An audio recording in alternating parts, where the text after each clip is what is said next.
इल्म की इंतहा है खामोशी। तो ये लोग हंगामा करने चले गए। शिक्षा में इनका क्या योगदान? पूरे देश की शिक्षा को इन्होंने बर्बाद कर दिया। आज ईडी के जरिए हमारे माननीय उप मुख्यमंत्री पर जो इन्होंने फर्जी तरीके से इस्तीफा की मांग करते हैं महोदय, ये तरीपार का पोस्टर है महोदय। ये देख लीजिए महोदय, फिल्म में हुआ करता था कि कल के गुंडे आज के मंत्री बन चुके। आईपीसी के तहत, सीआरपीसी के तहत सबसे खतरनाक अपराधी को तरीपार किया जाता है महोदय। नई शिक्षा नीति हम बिहार में लागू नहीं होने देंगे। तुम जो करते हो करो। तानाशाही दिखाने वाले को औकात उनकी दिखानी ही होगी जो दिखाए बेमतलब की लाल आंखें। जो दिखाए बेमतलब की लाल आंखें, उसको करके लाल आंखें दिखानी ही होगी।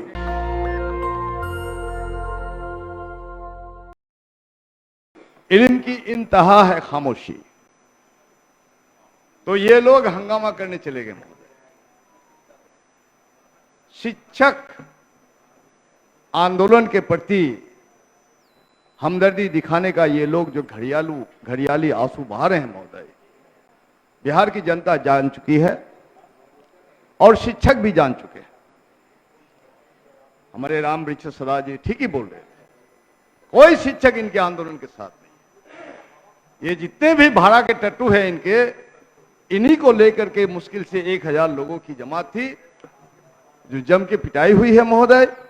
अगर वो लोग यहां आते महोदय तो हम लोग हमदर्दी दिखाने का मौका मिलता महोदय, सहानुभूति करते, लेकिन शर्म मगर इनको नहीं आती। शिक्षा में इनका क्या योगदान है? पूरे देश की शिक्षा को इन्होंने बर्बाद कर दिया महोदय। ये बताए कि जहां जहां इनकी सरकार चलती है, एक भी शिक्षक की नियुक्ति इन्होंने की है? इनके जो हिंदू सम्राट तथाकथित नरेंद्र मोदी जी है, इन्होंने वादा किया था, गुमराह किया देश की जनता को, 2 करोड़ शिक्षित बेरोजगारों को प्रति वर्ष रोजगार दिया जाएगा, नौकरी दी जाएगी। आज उस वादे का क्या हुआ? उस वादे का क्या हुआ महोदय? उन लोगों ने खुद कहा कि वो वादा नहीं, वो जुमलेबाजी थी, वो जुमला था महोदय। शर्म इनको नहीं आती महोदय। ये आज ईडी के जरिए हमारे माननीय उप मुख्यमंत्री पर जो इन्होंने फर्जी तरीके से, जब वो नादान थे, उस केस का चार्जशीट करवा के महोदय हमारे उप मुख्यमंत्री का इस्तीफा की मांग करते हैं महोदय। महोदय, मैं एक पोस्टर दिखाना चाहता हूं महोदय, श्रीमान को महोदय। ये पोस्टर किसका पोस्टर है महोदय? ये तरीपार का पोस्टर है महोदय। ये देख लीजिए महोदय, फिल्म में हुआ करता था कि कल के गुंडे आज के मंत्री बन चुके। आईपीसी के तहत, सीआरपीसी के तहत सबसे खतरनाक अपराधी को तरीपार किया जाता है महोदय। ये सीआरपीसी बोल रहे हैं महोदय, और इनको तो शर्म है ही नहीं। लेकिन यहां शर्म आई है महोदय इनको। ये जो कोर्ट में जा रहे हैं महोदय, माननीय सदस्य, इनको दोनों हाथ में हथकड़ी पहना के लिए जा रहे हैं महोदय, और इन्होंने हथकड़ी को महोदय रुमाल से ढक दिया है महोदय। ये मैं दिखाना चाहता हूं, पोस्टर को रख, ये मैं दिखाना, इनका चरित्र दिखाना चाह रहा था महोदय। पूरे देश देख लिया उसको। शिक्षा के ये हमदर्द नहीं है, शिक्षा के हमदर्द हम लोग हैं महोदय। हम जो ताकत है यहां, भाकपा माले की ताकत, आरजेडी की ताकत, जेडीयू की ताकत, हमें भी तो शिक्षा देने की पहल की है। यकीनन कुछ विसंगतियां अगर है महोदय, तो हमारे माननीय मुख्यमंत्री ने वादा किया है, हम नेताओं से बातचीत हुई है उनकी, और 1000 क्या 20,000 शिक्षक कल आए थे महोदय। लेकिन शांतिपूर्ण बिल्कुल लोकतांत्रिक तरीके से उन्होंने सरकार द्वारा चिन्हित धरने की जगह में उन्होंने प्रदर्शन किया। आइए लोग नौटंकी करने आते हैं, तो नौटंकी तो इनके सरदार कर रहे हैं महोदय। ये गालिब का एक शेर है, ये उजाड़ने आए थे तवायफों के कोठे, ये उजाड़ने आए थे तवायफों के कोठे, सिक्के की खनक देखकर खुद मुजरा पर बैठ गए महोदय। महोदय बहुत लोग तारीफ करते हैं, हमारे माननीय मुख्यमंत्री जी भी तारीफ करते हैं कि अटल बिहारी जी बहुत अच्छे आदमी थे, अटल बिहारी जी बहुत अच्छे आदमी थे। तो अटल बिहारी जी ने ही पेंशन नीति को समाप्त किया महोदय, अटल बिहारी ने ही पेंशन नीति को समाप्त किया। और आज इन्हीं लोगों ने ठेका प्रथा पर शिक्षा और शिक्षकों की बहाली की। सिर्फ शिक्षा को ही नहीं महोदय, इन लोगों ने देश की सुरक्षा के साथ भी खिलवाड़ किया है। नौजवानों की बहाली में भी इन्होंने सिर्फ 4 साल का ठेका तय किया है महोदय। ये लोग क्या बात करेंगे। आज एक महत्वपूर्ण महोदय ध्यान आकर्षण आया था डॉक्टर शकील साहब का, कर्पूरी ठाकुर की याद आती है महोदय। उन्होंने कहा था कि सूरज की रोशनी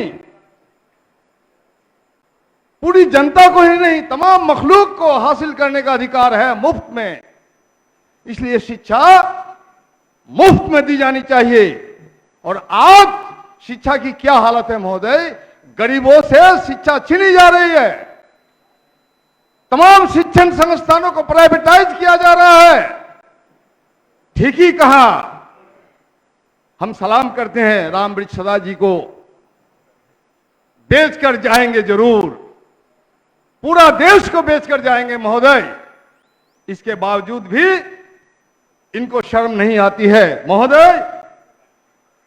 शिक्षा नीति, नई शिक्षा नीति से इस देश में जो 70% से ज्यादा जनता गरीबी रेखा के नीचे है वो महरूम हो जाएंगे महोदय।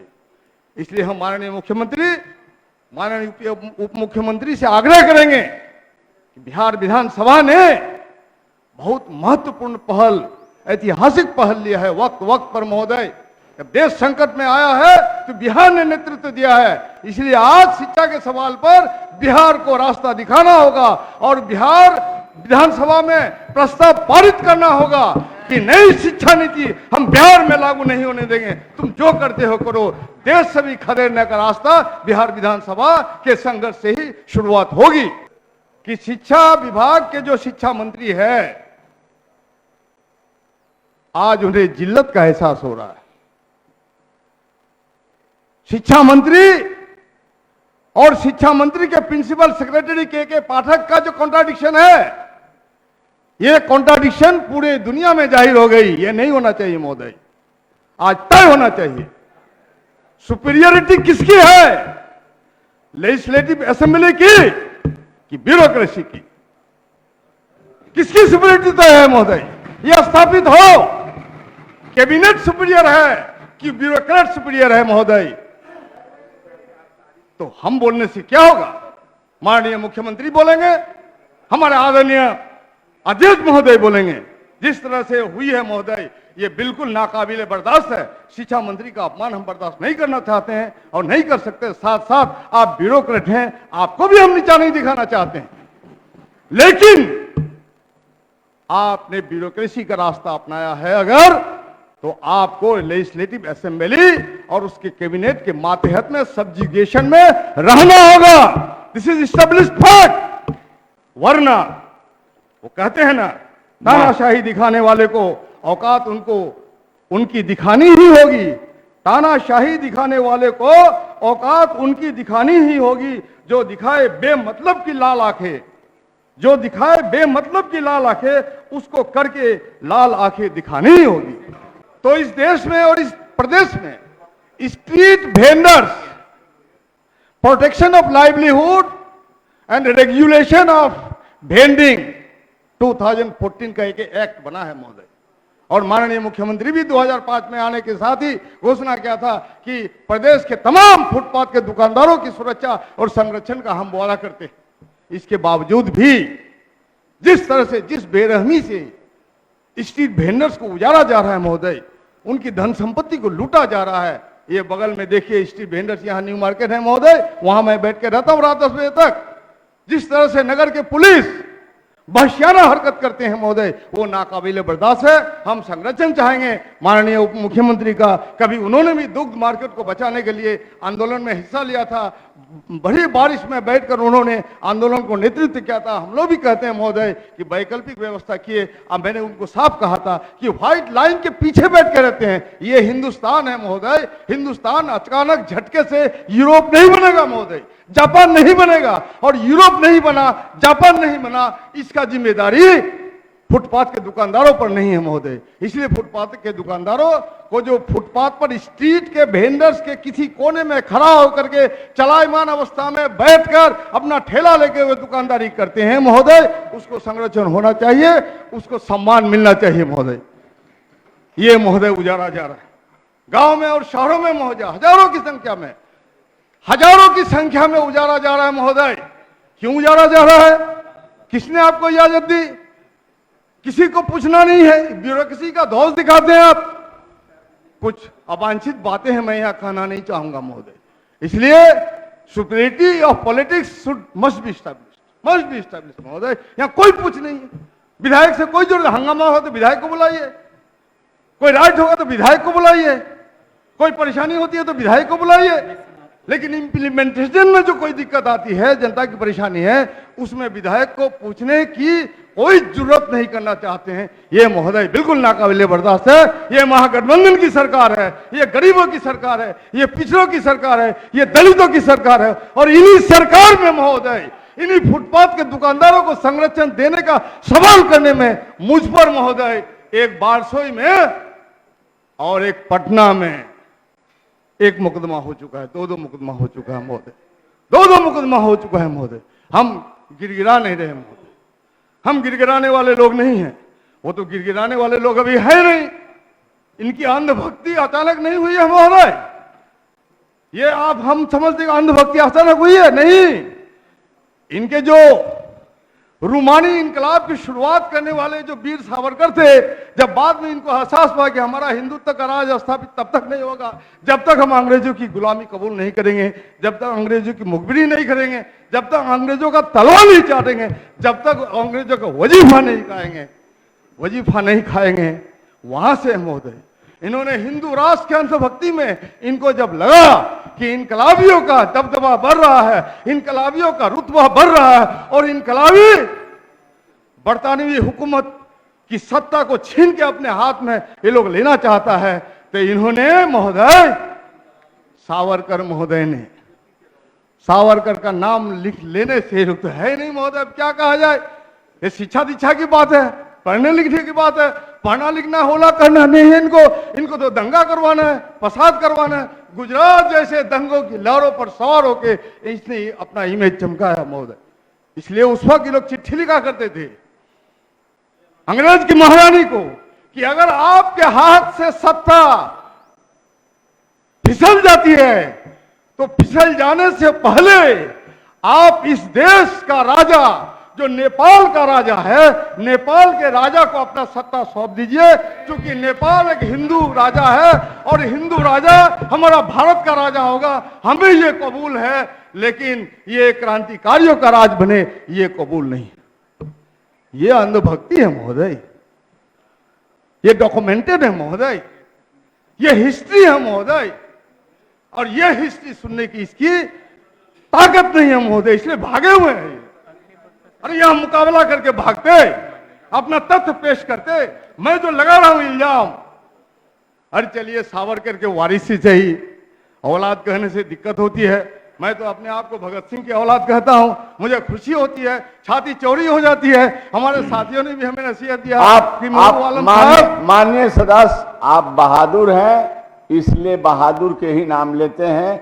आपका समय अब समाप्त हो गया, इसलिए आप स्थान ग्रहण करें। नेशनल दस्तक की आपसे गुजारिश है कि अगर इसको बचाना चाहते हैं तो नेशनल दस्तक को सब्सक्राइब करने के लिए रेड कलर के सब्सक्राइब बटन को दबाएं, फिर बेल आइकन की घंटी दबाएं।